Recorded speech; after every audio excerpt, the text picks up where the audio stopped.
कैसे यूपीएससी जांचता है आपके व्यक्तित्व को कि आप एक आईएएस, आईपीएस, इंपॉर्टेंट सर्विसेज के लायक है भी या नहीं। इसके लिए जरूर हम लोगों ने कुछ तकनीकी चेकलिस्ट बना रखी होती है। मसलन मैं 5 चीजें जरूर जांचता हूँ। जो पहली सलाह मैं अक्सर परीक्षार्थियों को देता हूँ वो ये है कि किसी भी कीमत पर फेक व्यक्तित्व मत दिखाइए। किसी भी इंटरव्यू को, खासतौर से यूपीएससी इंटरव्यू को तबाह करने के लिए आपका केवल एक। नमस्ते दोस्तों, मेरा नाम विजेंद्र सिंह चौहान है। संभव है आप लोगों में से कुछ ने मुझे पहले से देखा हो। मैं आज आप लोगों के साथ बात करने वाला हूँ यूपीएससी इंटरव्यूज़ के बारे में। एक बहुत रहस्यमयी दुनिया है। बहुत कम लोगों को चूंकि यह बोर्ड देखने को मिलता है, इसलिए वो इसके बारे में बहुत सारी भ्रांतियाँ, बहुत सारे कन्फ्यूजन्स रहते हैं, कैंडिडेट्स के मन में भी और आम दुनिया के मन में भी। तो चूंकि मुझे जोश ने यह मौका दिया कि मैं आप लोगों से बातचीत करूं, तो मुझे लगा कि मैं इस विषय पर आपसे बात करूंगा। पर सवाल है कि मैं इस पर आपसे बात करने के लिए उपयुक्त पात्र क्यों हूं। संभव है आप लोगों ने देखा हो कि पिछले कुछ सालों से लगातार हम लोग यूपीएससी के उन परीक्षार्थियों को जो लोग मेंस की परीक्षा पास करके आते हैं और इंटरव्यू देना चाहते हैं, जिसे पर्सनैलिटी टेस्ट कहा जाता है, उनको उनका मार्गदर्शन करने की कोशिश करते हैं। मैं ये काम पिछले 2 दशक से कर रहा हूँ, इसलिए संभव है कि मेरे पास ऐसा कुछ अनुभव, कुछ जानकारी है जिसे आपके साथ बांटने में मुझे अच्छा लगेगा। मेरा नाम विजेंद्र सिंह चौहान है और मैं दिल्ली विश्वविद्यालय के जाकिर हुसैन दिल्ली कॉलेज में हिंदी का एसोसिएट प्रोफेसर हूँ। मेरा जन्म दिल्ली की अनधिकृत कही जाने वाली एक बस्ती भजनपुरा में हुआ। मैंने अपनी शुरुआती शिक्षा एमसीडी के स्कूल से, फिर दिल्ली सरकार के स्कूल से और उसके बाद दिल्ली विश्वविद्यालय के जाहिर है कि सरकारी कॉलेज से पूरी की। ये ग्रेजुएशन मैंने 1993 में किया। उसके बाद पोस्ट ग्रेजुएशन, एमफिल, पीएचडी, ये सब करने के बाद मैं दिल्ली विश्वविद्यालय के इसी कॉलेज, जिसका मैं कभी छात्र हुआ करता था, इसी कॉलेज में पढ़ाना मैंने शुरू किया और अब मैं वहाँ एसोसिएट प्रोफेसर हूँ। आज हम जिस विषय पर बात करने वाले हैं वह है यूपीएससी का इंटरव्यू। आप सभी जानते हैं कि यूपीएससी की जो सिविल सेवा की परीक्षा है उसके कई चरण होते हैं। प्रारंभिक चरण है जिसे प्रारंभिक परीक्षा प्रीलिम्स कहते हैं। उसके बाद मेंस की परीक्षा होती है और मेंस की परीक्षा में जो थोड़े से लोग उत्तीर्ण होते हैं उन्हें मौका मिलता है यूपीएससी के इस बोर्ड के सामने आने का। यूपीएससी का यह बोर्ड आपके व्यक्तित्व का मूल्यांकन करता है। आप में से बहुत सारे लोग होंगे जो देश के अलग अलग शहरों में बैठे होंगे, दिल्ली जैसे महानगर में नहीं होंगे। उन लोगों के मन में अक्सर ये भ्रांति होती है कि शायद यह परीक्षा और ये पर्सनैलिटी टेस्ट, ये इंटरव्यू केवल महानगर के लोगों के मतलब की चीज़ है। हमें अक्सर ऐसे परीक्षार्थियों से, ऐसे कैंडिडेट से मिलने का मौका मिलता है जिन्हें इसे लेकर अक्सर भ्रम होता है। तो मैं आज इस बात का फ़ायदा उठाऊंगा कि मैं आपके बीच हूँ, कि मैं बता सकूं कि दरअसल ये पर्सनैलिटी टेस्ट है क्या, कैसे यूपीएससी जांचता है आपके व्यक्तित्व को कि आप एक IAS, IPS, Indian foreign service, revenue service जैसी इंपॉर्टेंट सर्विसेज के लायक है भी या नहीं। और यदि आप ये परीक्षा पास करने का मन बनाए हुए हैं तो कैसे आप इस इंटरव्यू टेस्ट को पास करेंगे, क्या तरीका अपनाने की कोशिश करेंगे। हालांकि सबसे पहले तो यूपीएससी स्वयं ही बता देता है। अगर आप यूपीएससी के नोटिफिकेशन को देखें, हर साल यूपीएससी अपनी परीक्षा में नोटिफिकेशन जारी करता है और उस नोटिफिकेशन में साक्षात्कार में क्या जांचा जाएगा इसकी भी घोषणा करता है। यह घोषणा क्या है? पहला वाक्य तो साफ साफ ये बताता है कि यह एक व्यक्तित्व परीक्षण है या कोई इंटेरोगेशन नहीं है। जिसका क्या मतलब है? ऐसा नहीं है कि यूपीएससी ये मानकर चल रहा है कि आपने कुछ बहुत सारी चीजें छिपा रखी हैं और वह इन प्रश्नोत्तर के इस पूरे कार्यक्रम में, इस पूरे व्यक्तित्व परीक्षण में उन चीजों को छीनने की, उनको निकालने की कोशिश करता है। नहीं, ये केवल आपको अपने व्यक्तित्व को प्रस्तुत करना है और यूपीएससी के उस बोर्ड को ये जांचना है कि आपके अंदर व्यक्तित्व में वे कौन कौन से गुण हैं जो शायद इन सेवाओं के लिए उपयुक्त है। तो जैसा मैंने कहा, सबसे पहले तो नोटिफिकेशन साफ साफ कहता है कि यह व्यक्तित्व परीक्षण जांचने की कोशिश करता है कि आप में इंटेग्रिटी, ईमानदारी, बौद्धिक ईमानदारी और नैतिक ईमानदारी है या नहीं है। यह परीक्षण यह बताने की कोशिश करेगा कि आप तार्किकता से भरे हुए हैं कि नहीं। आप संवेदनशीलता से भरे हुए हैं कि नहीं? अब जरा दोबारा से सोचिए। बांदा में बैठे हुए लोग, पटना में बैठे हुए लोग, भोपाल में बैठे हुए लोग, एटा में बैठे हुए लोग, क्या उनमें इंटेग्रिटी, ईमानदारी, आत्मसातीकरण करने की क्षमता दिल्ली के लोगों से कम होगी, मुंबई के लोगों से कम होगी, पुणे के लोगों से कम होगी? नहीं। अतः ऐसा नहीं है कि व्यक्तित्व परीक्षण में छोटे शहरों से आने वाले लोग, व्यक्तित्व परीक्षण में महानगर के बड़े बड़े विश्वविद्यालयों से न पढ़े हुए लोग अच्छा नहीं कर सकते। हमारा बार बार अनुभव ये रहा है कि वे विद्यार्थी जो ऐसी जगहों से मुख्य परीक्षा पास कर पाते हैं, वे इंटरव्यूज में, साक्षात्कार में अक्सर बहुत अच्छा प्रदर्शन करते हैं। और इसकी वजह ये नहीं है कि कोई यूपीएससी उनको खैरात में, चैरिटी में अधिक अंक दे देता है। सच्चाई ये है कि इन जगहों पर रहने के अनुभव आपके व्यक्तित्व में ये वाले गुण डाल देते हैं। बस आपको एक विद्यार्थी के तौर पर उन्हें पहले से पहचान लेना है। अगर आप अपनी परीक्षा के दौरान इन्हें पहले से पहचान लेंगे तो आप जानते होंगे कि आपको किन गुणों पर बलाघात देना है और किन गुणों से छुटकारा पाना है। क्योंकि जाहिर है कि कुछ अच्छे गुण आएंगे तो कुछ थोड़े बहुत ऐसे गुण भी आएंगे जो शायद परीक्षा के लिहाज से बहुत अच्छे ना हो। तो दरअसल हम व्यक्तित्व परीक्षण में इन्हीं गुणों को पहचानने की कोशिश करते हैं। कैसे करते हैं? मैं एक बहुत आसान सा जंतर आपको देना चाहता हूं। आप इस बात को समझिए कि जब आप किसी बोर्ड के अंदर जाते हैं, और ये यूं मैं बात कर रहा हूं यूपीएससी साक्षात्कार की, लेकिन ये किसी भी साक्षात्कार पर लागू होता है, तो आप उससे पहले अपनी एक लिखित जानकारी भेजते हैं। यूपीएससी के मामले में इसे डैफ, डिटेल्ड एप्लीकेशन फॉर्म कहा जाता है। ये डिटेल्ड एप्लीकेशन फॉर्म आपकी पूरी के पूरी जीवन की यात्रा होता है।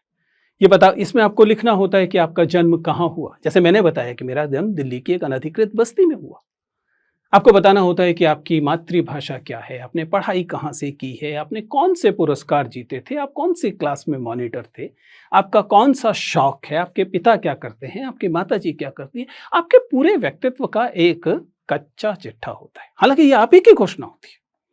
ऐसा नहीं है कि यूपीएससी ने किसी अन्य माध्यम से ये जानकारी हासिल की। आप ही ने ये फॉर्म भरा है और ये जानकारी उनको बताई है। इसे एक कहानी की तरह खुद पढ़िए।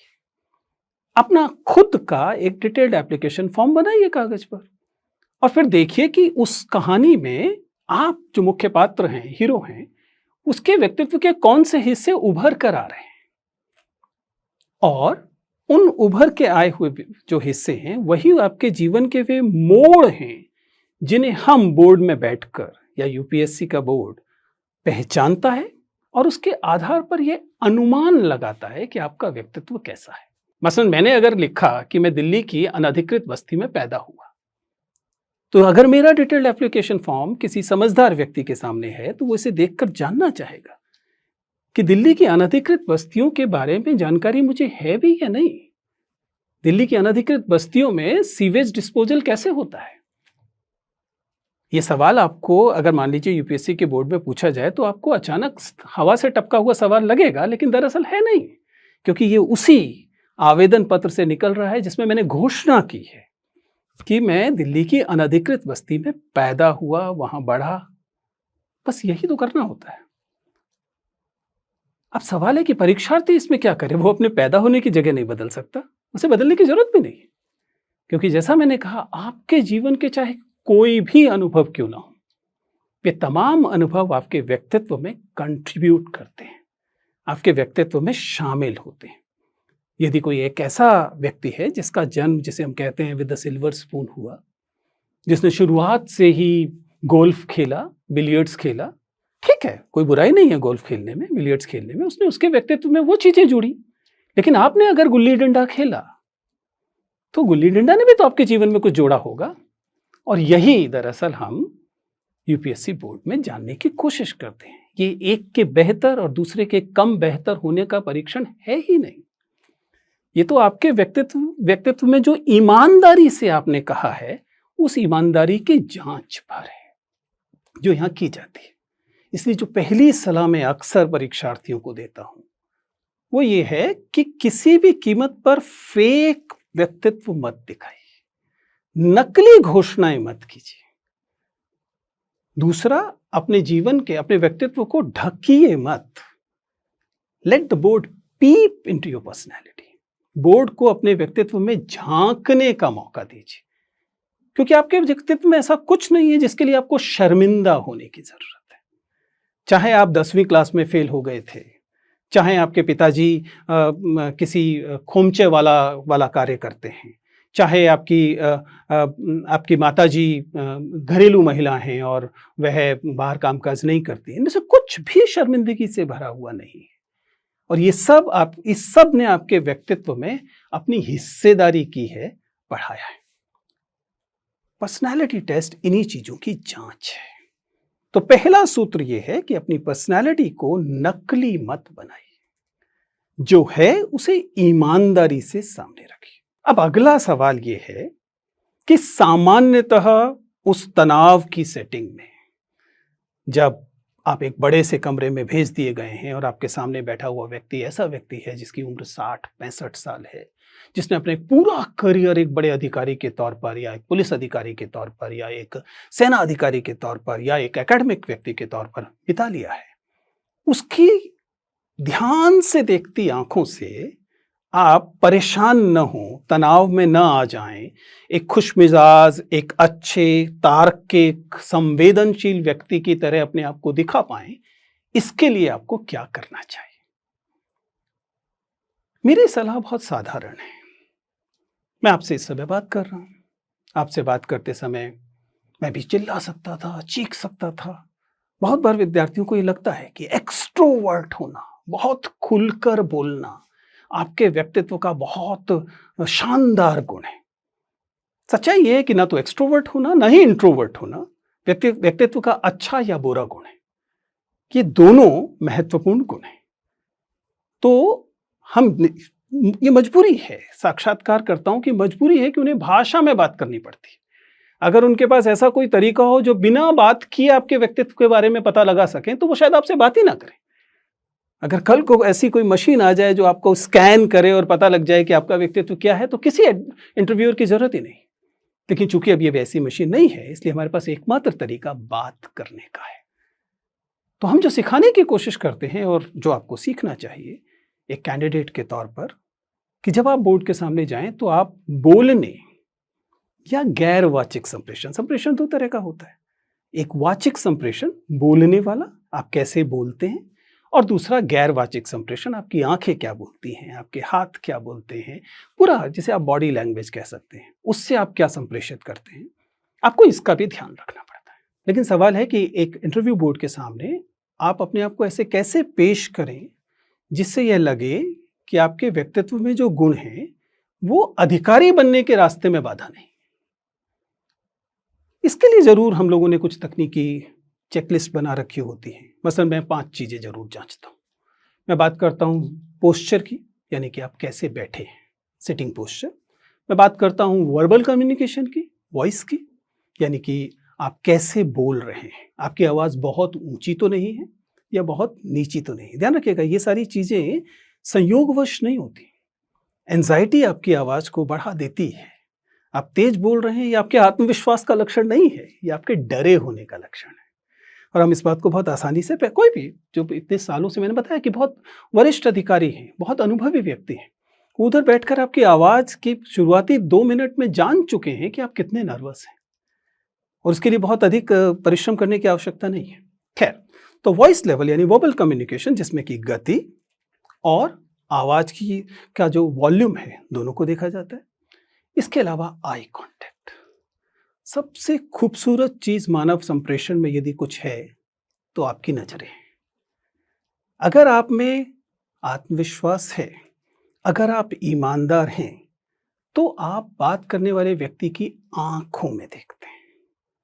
अगर नहीं है तो आप काम चलाते हुए चेहरे पर देखते हैं। लेकिन अगर आप झूठ बोल रहे हैं, अगर आप चुरा रहे हैं कुछ, अगर आप फेक कर रहे हैं कुछ, तो अक्सर आप ऊपर देखते हैं। एक साधारण सा तरीका है। कुल मिलाकर मैं क्या कह रहा हूं, जब आप किससे बात कर रहे हैं तो उसकी आंखों में या कम से कम चेहरे की तरफ देखिए। इसके अलावा हम बात करते हैं अक्सर हैंड मूवमेंट की, हाथों से आप क्या कहने की कोशिश करते हैं। ये एक अलग-अलग समय में अलग-अलग स्थितियाँ हैं, खड़े होते हुए अलग होता है, लेकिन चूँकि आमतौर पे साक्षात्कार बैठकर है, इसलिए सबसे आसान होता है कि आप न्यूनतम हैंड मूवमेंट रखते हैं। और फाइनली कुल मिलाकर प्रवाह, फ्लो, वह सबसे महत्वपूर्ण चीज़ों में से एक होता है कि आप जब बातचीत कर रहे हैं तो आप रुक-रुक कर, अटक-अटक कर बोल रहे हैं, या आप चूँकि अपनी बात पर यकीन रखते हैं, इसलिए बात को एक प्रवाह में बोल रहे हैं। मैं ये नहीं कह रहा कि सभी लोग बराबर क्षमता से भरे हुए होंगे। क्षमताएँ कम या ज़्यादा हो सकती हैं, लेकिन कुल मिला के ये एक ब्रॉड स्पेक्ट्रम है, एक बड़ी-सी एक चेकलिस्ट है 4-5 चीज़ों की जिनका आप ध्यान रख सकते हैं, जब आप साक्षात्कार में, किसी भी साक्षात्कार में हो और यूपीएससी साक्षात्कार में तो ख़ास तौर से। ये वो मूल बिंदु हैं जिनसे हम बात करते हैं, लेकिन जैसे कि किसी भी भाषिक चीज़ के साथ होता है, अंततः महत्वपूर्ण यह है कि आप क्या बोलते हैं। विषय वस्तु क्या है? कंटेंट क्या है? क्या आप केवल जार्गन दे रहे हैं? क्या आप ब्लफ कर रहे हैं? किसी भी इंटरव्यू को, खास तौर से यूपीएससी इंटरव्यू को तबाह करने के लिए आपका केवल एक बार झूठ बोलना काफ़ी है। आपको किसी सवाल का उत्तर नहीं पता, और ऐसा स्कूलों में चल जाता है, इसलिए कई बार आदत होती है कि आपको सवाल का जवाब नहीं पता है, लेकिन आपसे पूछा गया तो आपने कहा हाँ पता है, और जब आपने उत्तर दिया तो वह उत्तर आपके अनुमान पर, गेस पर आधारित था। इंटरव्यू आपको यह सुविधा नहीं देता। क्यों नहीं देता? बहुत साधारण सी बात है। प्रश्न का उत्तर न पता होने पर आप आसानी से कह सकते थे कि मुझे उत्तर नहीं पता। तब क्या आपके बारे में क्या राय बनती कि इसको एक सवाल का उत्तर नहीं पता था, जबकि बहुत सारे सवालों का उत्तर पता था, तभी तो यह साक्षात्कार दे रहा है, तभी तो उसने मेंस क्लियर किया है। लेकिन आपने एक उत्तर गलत दिया। गलत का मतलब केवल गलत का, राय में गलत कुछ नहीं होता, लेकिन फैक्चुअल, तथ्यात्मक चीजों में आपने दावा किया कि आपको पता है और आपको नहीं पता था, आपने अनुमान लगा दिया, तब आपके बारे में आपकी ईमानदारी पर सवाल उठता है। और यही महत्वपूर्ण है, क्योंकि ईमानदारी नॉन नेगोशिएबल है इस तरह की सेवाओं में। या आपके व्यक्तित्व में इंटेग्रिटी को लेकर जब सवाल उठ गया तो फिर आप किसी लायक नहीं। आप कितने भी योग्य इंजीनियर, डॉक्टर क्यों ना हो, अगर आपके अंदर एक साधारण ईमानदारी का गुण नहीं है कि आपसे आपके वरिष्ठ अधिकारी ने पूछा कि क्या तुम ये काम करते हो, इसके बारे में जानते हो, और आपने डर के कह दिया कि मुझे पता है, तो क्या होगा? पूरा काम बिगड़ेगा। इसलिए एक महत्वपूर्ण गुण जो है वो ईमानदारी का गुण होता है। ये वे मूल चीजें हैं जिनका ध्यान हम लोग साक्षात्कार में रखते हैं। हालांकि ज्ञान महत्वपूर्ण है, इसलिए जब तैयारी आप करते हैं तो मैं बार बार ये कहता हूं कि ऐसा नहीं है कि आप ये मानकर चलें कि साक्षात्कार के लिए केवल कैसे बोलना है की तैयारी करनी है। क्या बोलना है इसे तो देखना ही पड़ेगा। एक बिंदु और मैं जरूर बात करना चाहता हूं, और उसका लेना देना आपकी पर्सनालिटी की सेंसिटिविटी, संवेदनशीलता से है। कोई भी व्यक्ति समाज में पैदा होता है और समाज के पूर्वाग्रह उसे भी प्रभावित करते हैं। अगर किसी का जन्म बुंदेलखंड क्षेत्र में हुआ या गोरखपुर में हुआ, पूर्वी उत्तर प्रदेश में, बिहार में, तो स्वाभाविक है कि अगर उसका समाज में अभी सामंती गुण हैं तो उसके व्यक्तित्व में भी आए होंगे। इस बात के लिए हम उस व्यक्ति को दोष नहीं दे सकते, लेकिन पैदा होने से अब तक जो 20-22 साल उसने बिताए हैं, इसमें इस व्यक्ति ने अपने इन सामंती गुणों को बढ़ाया है या कम किया है? वह ज्यादा संवेदनशील हुआ है या ज्यादा सामंती हुआ है? स्त्रियों को लेकर, दलितों को लेकर, अल्पसंख्यकों को लेकर, तमाम हाशिए के वर्गों को लेकर उसकी क्या सोच है? ये एक महत्वपूर्ण पक्ष है किसी भी अधिकारी या अधिकारी बनने की चाह रखने वाले व्यक्ति। इसलिए आप अक्सर पाएंगे कि हम जरूर कोई ना कोई सवाल स्त्रियों से जुड़ा हुआ, स्त्रियों की के प्रति संवेदनशीलता से जुड़ा हुआ अवश्य पूछते हैं, और सीधा न भी पूछें तो घुमा कर पूछते हैं। मसलन बहुत लोकप्रिय आजकल का सवाल है कि जब अच्छा आपको क्रिकेट खेलना पसंद है तो बताइए भारतीय क्रिकेट टीम का कप्तान कौन है? और जैसे ही कोई व्यक्ति विराट कोहली बोलता है या किसी पुरुष क्रिकेट टीम का कप्तान बोलता है, तुरंत समझ में आता है कि इस व्यक्ति की महिलाओं के प्रति जो समझ है वह अपेक्षाकृत कम संवेदनशील है, क्योंकि भारतीय क्रिकेट टीम तो दो होंगी ना, पुरुष क्रिकेट टीम भी होगी और महिला क्रिकेट टीम भी होगी। तो आपको या तो दोनों नाम बताने चाहिए, या फिर अगर आप पुरुष हैं तो आपको पहले महिलाओं की क्रिकेट टीम का नाम बताना चाहिए, और उसके बाद आपको पुरुष क्रिकेट टीम का। लेकिन अगर आपके लिए भारतीय क्रिकेट टीम का मतलब केवल पुरुषों की क्रिकेट टीम है, तो आपको थोड़ा सा सुधार करने की जरूरत है।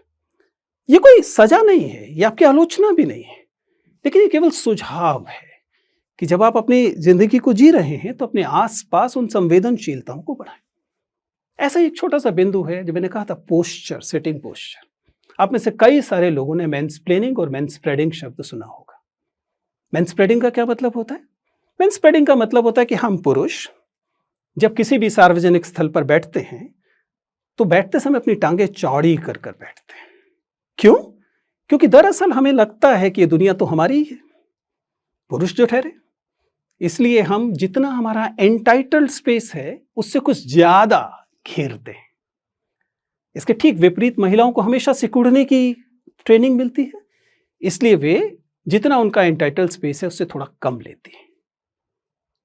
एक व्यक्तित्व परीक्षक के तौर पर मैं इस बात को जब भी देखता हूं तो उस कैंडिडेट को समझाता हूं, गलती आपकी नहीं है, क्योंकि जैसा मैंने कहा कि यह तो सामाजिक निर्मिति है। लेकिन अगर आप संवेदनशील हैं तो आपको सुनिश्चित करना चाहिए कि आप उतनी ही जगह लें जितनी पर आपका हक है। ऐसा नहीं है कि मेट्रो में बैठते समय अपनी टांगों को इतना चौड़ा कर दें कि साथ में बैठे हुए सहयात्री को सिकुड़ कर बैठना पड़े।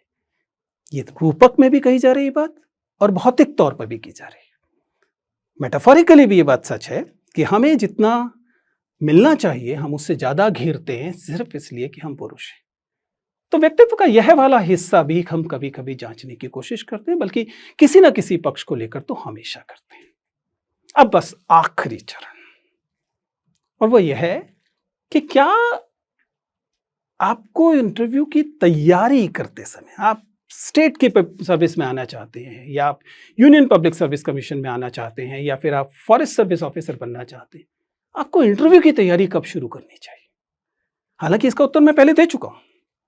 मैंने कहा कि आपको अपनी पर्सनैलिटी फेक नहीं करनी है, जिसका मतलब है कि आपको ये अपने व्यक्तित्व को अच्छा बनाने की यात्रा तो पहले दिन से, जब से आप पैदा हुए तब से शुरू करनी थी। लेकिन चलिए, देर हो गई। कम से कम जब आप प्रीलिम्स की तैयारी शुरू कर रहे हैं उसी समय पर्सनैलिटी टेस्ट की तैयारी भी साथ साथ कीजिए। इसका क्या मतलब है? जो आप पढ़ लिख रहे हैं वो तो आप पढ़ेंगे लिखेंगे, जानकारी हासिल करेंगे वो तो है ही, करंट अफेयर्स को देखेंगे, निश्चित तौर पर देखना पड़ेगा। लेकिन साथ साथ आप कैसे चलते हैं, आप कैसे बोलते हैं, और जैसा मैंने कहा अपने साथियों के प्रति आपकी क्या राय है, क्या आप एक टीम वाले व्यक्ति हैं कि नहीं, आप टीम की तरह काम कर सकने लायक व्यक्ति हैं कि नहीं, आप अपने नोट्स को छिपाकर पढ़ने वाले व्यक्ति हैं या नोट्स को शेयर करके पढ़ने वाले व्यक्ति। आपको हैरानी होगी लेकिन इस बात से फर्क पड़ता है। अगर आप नोट्स को शेयर करके पढ़ने वाले व्यक्ति हैं, ग्रुप स्टडी करने वाले व्यक्ति हैं, तो स्वाभाविक है कि आपको शेयर करना, साझा करना, टीम के साथ रहना, टीम के लोगों को एकोमोडेट करना आता है। यही तो अधिकारी को करना होगा।